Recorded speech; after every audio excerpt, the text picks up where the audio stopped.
Hello everyone, naghimo ta aning murag mango float nga mura pod og ice cream.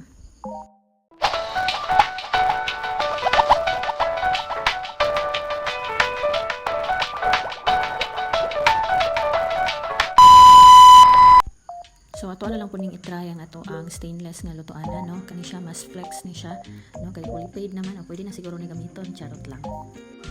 So para sa atong lutoon karon kinahanglan ta og custard mixture, kinahanglan ta og 4 eggs, then 1 tablespoon nga vanilla, dayon gamay lang nga asin, then kinahanglan pud tag 4 tablespoon of all-purpose flour.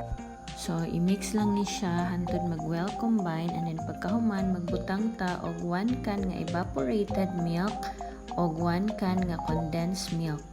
Dayon, i-mix lang na siya hantod nga mag-well combine, and then ato din na siyang lutoon.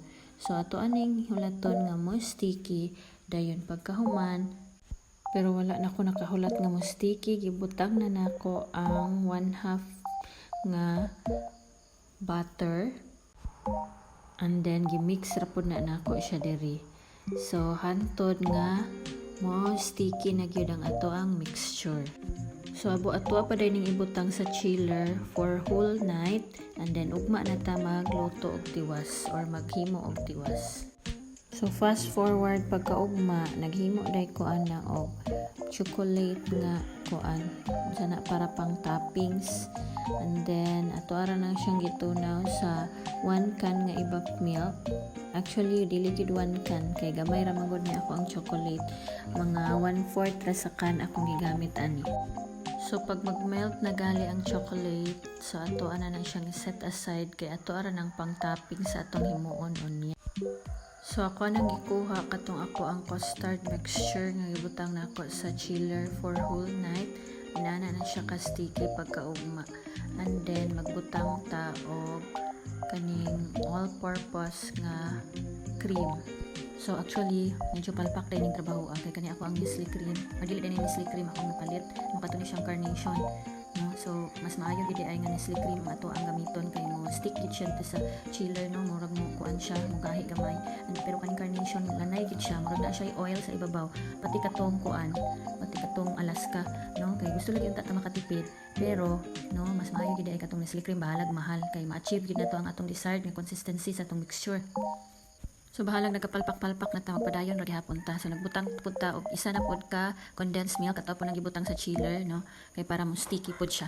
And then pagkahuman na ato ana nang gamitan og electric mixer. So kung wala mo electric mixer, pwede ra gud gamitan ninyo kamot.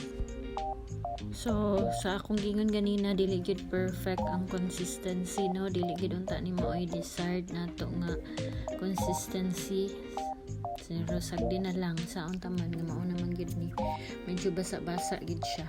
So mag-layer na ta sa ato ang float na ambot sa tawag ani niya Graham float kay wala may mangga, so Graham float ra ni. So mao na to pagkahuman, ang pinaka toppings nato di ay katong chocolate nga gitunaw nako ganina. And then medyo palpak na pud ta kay di ba ko ana siya kanang wala siya yung sticky, no? Nya hasta pud ang ako ang toppings kay pud yung sticky di pareha sila lasaw, so di gid na siya mo pilit sa ibabaw.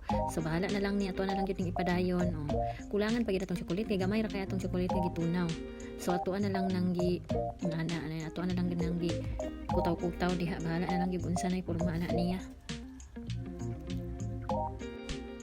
So mao naman na siya, man gid ni kuan gid tanan, no, hing spread sa tanan kay gamay ra, so kuan na lang gid nang gi-spread, ibawa na gid ni wa na gid ni tarong ato ang gihimo, basta kuan na siya, mao na lang na ato ang nahunaon. So mao ra man gihapon ning kauna, hurot man gihapon, and then sobra ra man gud pud ni nga Graham sa tong New Year ba, so mao na ning ato na lang ning himuon pod, mitaan na tong paagi nga magamit pod nat. So duha day ni ka inaani nga sudlanan, no, ako ang nahimo, and then wa naman tay chocolate nga pang topping, sa to na lang nang gidugmok ang Graham, so mao na atong i-topping sa ikaduha nato nga sudlanan. And then human na, so ready na siya ibutang sa freezer. So sa freezer gid nato ibutang para mogahi dayon. Kanira ba mong bata di na gid ni kahulat og dugay nga panahon, dapat makaon na dayon niya. So mao to pila ka hours, no, na gid na abtag pagkaugma. Ampuan na dayon tilawan kay banha kay mong bata kay gusto na niya makaon daw og mango float nga walay mango kasamok. So mao na dili pa kayo siya gahi, pero lami ra gihapon. Pero kani siya nga version, no, mas tamisan kaayo ko ani niya. Mas ganahan gihapon ko atong naay mangga kay murag mabalance magud ang katamis tungod sa mangga. So ang duha gid ka klase ang ato ang tilawan, no? In fairness, ang mas lami gyud, mas lami pa tong ganina nga toppings nga katulang bitawng grahams lang nga gi-crush. Kay kani siya murag galabanan na gid katamis kay di ba? Chocolate pa ang gi-toppings na wa na gyud. Di na gyud ni siya pwede sa mga na ay diabetes. Nya kay kaning kasun-sunon lagi nato kung unsay atong makita ato apong sunon kay murag lami man ang tawon unya palpak pud atong hinimo so mao ra gihapon, no? Pero lami ra biya siya, nalabanan lang gyud siya katamis, mas okay gyud gihapon tong na ay mango. So kana lang sa for today's video, daghang salamat sa paglantaw. I'll see you next video.